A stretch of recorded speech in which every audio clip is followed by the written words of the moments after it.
Here's a rule I should mention, and it's generally true almost everywhere, but especially if someone out of the blue just walks up and says, do you speak English? Walk away. Don't respond. You'll thank me. In Spain, San Sebastian de Ostia, some 4 blocks straight out from the train station on number 10, San Martin, is the Pension San Martin. Far better than the terminus at the train station and better than the mamacita little homes that you have to stay in with all their little bizarre rules where you're far from everything. It's a good deal.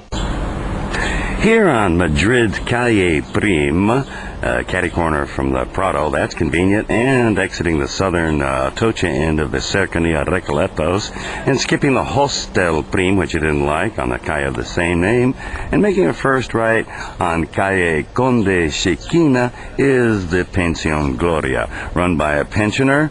Real old place, price to move, he keeps it clean. Here in Lisbon, at the center at Oacio, I've been known to stay here at the Pensão Beralminho, and you do go through the flora shop, although it's south-facing, which means it's always hot, and instead I've grown attached, much the same pricing, price to move, Pensão Ibérica here on the east side, a little bit cooler, especially if you get the east-facing rooms. In Porto, here in Portugal, the Hotel Peninsular offers probably one of the best deals in Europe. Excellent accommodations and really an amazingly low price. Right across from the São Bento station with azulejos inside not only the station but also in the hotel by the same group. In Vigo, Spain, the Hotel Panton is a good example of my 3 rule. This first one here is way overpriced and has an attitude to match. And these little pensions right here, the old couple that used to run the Mexico up there, not the hotel. I don't think they are anymore. And boy, is this one horrible. Let's go to the Panton. Priced nicely with good accommodation. Here in Sitges, which is a really nice European resort in that the nationalities do mix instead of keeping to their own bars and places like Blanes and Torremolinos. The first left, Calle de Cuba. First thing to come is the Rainbow Flag, which is an English gay hotel. Ooh, that begs the difference. What's the difference? And down there used to be the Hotel Sitges. We're going to go down to Bartolomeo and make a left.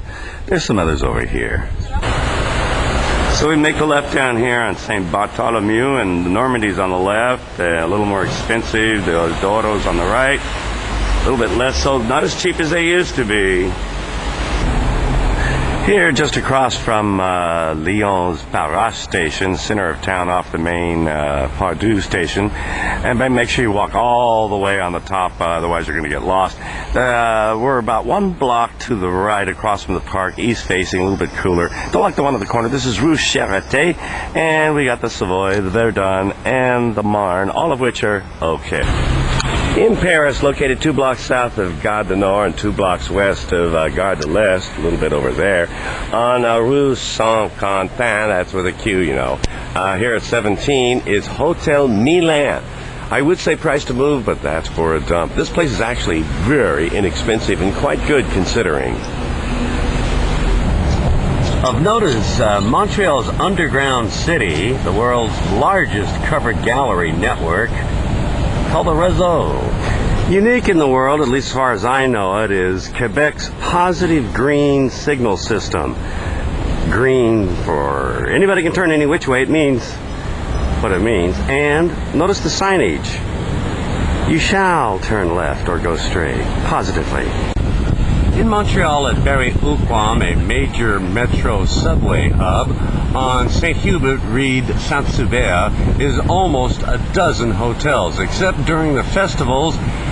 Well, you might want to consider up here on Sherbrooke, one in particular run by a very nice Chinese couple, Casa Bella.